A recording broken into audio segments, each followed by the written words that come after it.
Good evening. चलिए आज हम करने वाले हैं डिमेरिट्स किसके of arbitration in industrial relation. देखते हैं आर्बिट्रेशन के क्या क्या डिमेरिट हैं। पहला है आपका limited appeal rights.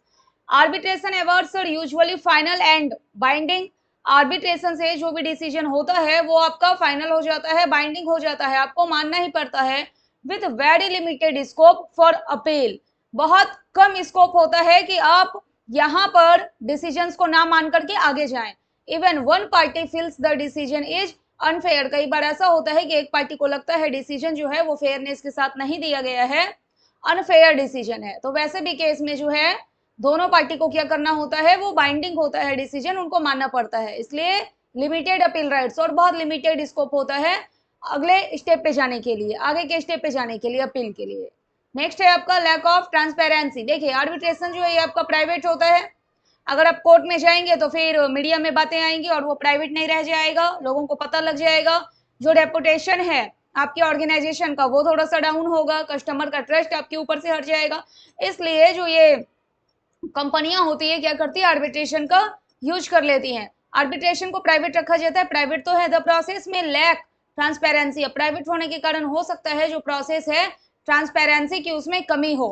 Specially if one party feels the arbitrator is biased. किसी एक पार्टी को ऐसा लग सकता है कि जो आर्बिट्रेटर है वो पक्षपात कर रहा है। ऐसे केस में आप कुछ भी नहीं कर सकते हैं। नेक्स्ट है cost can still be high while cheaper than litigation. Litigation का क्या मतलब होता है, यानी कोर्ट जाने का एक प्रोसेस होता है। अगर आप कोर्ट जाएं तो उसके कंपेयर में जो आर्बिट्रेशन का खर्चा होता है आपका, वो देखा जाए तो चीपर है, while cheaper than litigation. Arbitration can still be expensive. इसके बावजूद भी आर्बिट्रेशन का भी खर्चा आपका अच्छे खासा हो सकता है। Specially if both parties hire legal expert. अगर दोनों ही पार्टी जो है वो लीगल एक्सपर्ट को हायर करती है, और if the process takes time, और प्रोसेस में अगर टाइम लग रहा है, आर्बिट्रेशन के प्रोसेस में समय लग रहा है, तो फिर खर्चा बढ़ सकता है।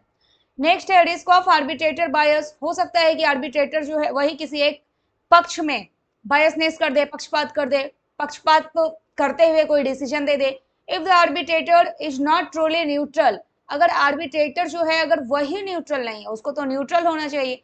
Selected by only one party, केवल एक पार्टी ने ही जो है वो सेलेक्ट कर लिया है अगर आर्बिट्रेटर को, द डिसीजन में सीम बायस्ड और वन साइडेड। जो डिसीजन निकल कर आएगा आर्बिट्रेशन का वो बायस्ड होगा, पक्षपाती होगा, और किसी एक पक्ष में झुका हुआ डिसीजन होगा।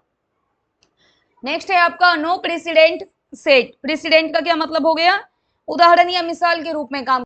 जिस तरह से आपका कोर्ट जजमेंट्स होता है, यानी कि जस्ट लाइक कोर्ट जजमेंट्स, उस तरह से जो है वो आर्बिट्रेशन का डिसीजन एक प्रेसिडेंट सेट नहीं करता। एक मिसाल के तौर पर लोग उसको, सिमिलर केस अगर भविष्य में होता है ना, तो ये पास्ट एक्सपीरियंस वाला या फिर पास्ट डिसीजन जो है उसके ऊपर रिलाई नहीं करते।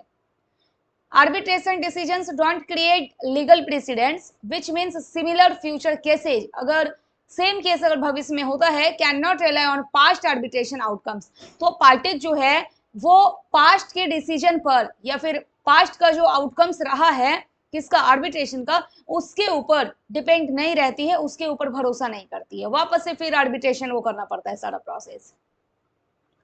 नेक्स्ट है possibility of unbalanced power in some industrial dispute. कुछ इंडस्ट्रियल डिस्प्यूट के केस में ऐसा देखा जाता है एम्प्लॉयर्स का जो है वो रिसोर्सेज तो ज्यादा रहेगा, सीधी सी बात है, कंपेयर टू एम्प्लॉय या फिर trade union, and bargaining power भी इनकी ज्यादा होती है देन वर्कर्स और यूनियंस, अफेक्टिंग फेयरनेस।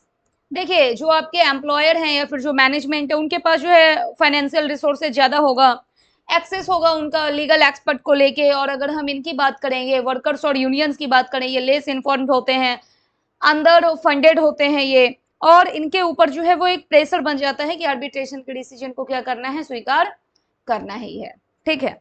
नेक्स्ट है आपका इन्फोर्समेंट इशूज। अब इसमें क्या है, अल्थो अवार्ड्स और बाइंडिंग। अवार्ड जो है वो बाइंडिंग तो है, आपको मानना तो पड़ेगा, लेकिन कुछ केस में, अब जैसे कि मान लेते हैं कुछ इंटरनेशनल केस ऐसा हो गया, तो वहां पर एक पार्टी जो है वो जो भी डिसीजन निकल कर आया है उसको फॉलो करने से या फिर उसको कंप्लाई करने से अगर मना कर दे, तो वहां पर can still require court intervention. वहां पर फिर कोर्ट को आना पड़ता है, यानी कि नीड होता है कोर्ट के इंटरवेंशन का, क्योंकि कुछ केस में ऐसा होता है इन्फोर्स करना, क्या चीज को इन्फोर्स करना, जो डिसीजन है आर्बिट्रेशन का, आर्बिट्रेशन के डिसीजन को इन्फोर्स कर पाना वो प्रॉब्लमेटिक हो सकता है। कुछ केस में एक पार्टी जो है वो रिफ्यूज कर सकती है कि भाई हमें नहीं माना डिसीजन, वो डिनाई कर सकती है डिसीजन को एक्सेप्ट करने से, और जनरली इंटरनेशनल केस में ऐसा होता है तो फिर कोर्ट के इंटरवेंशन की आवश्यकता पड़ती है एनफोर्समेंट इशू में। ठीक है, तो आज के लेक्चर में आपने देखा डिमेरिट्स ऑफ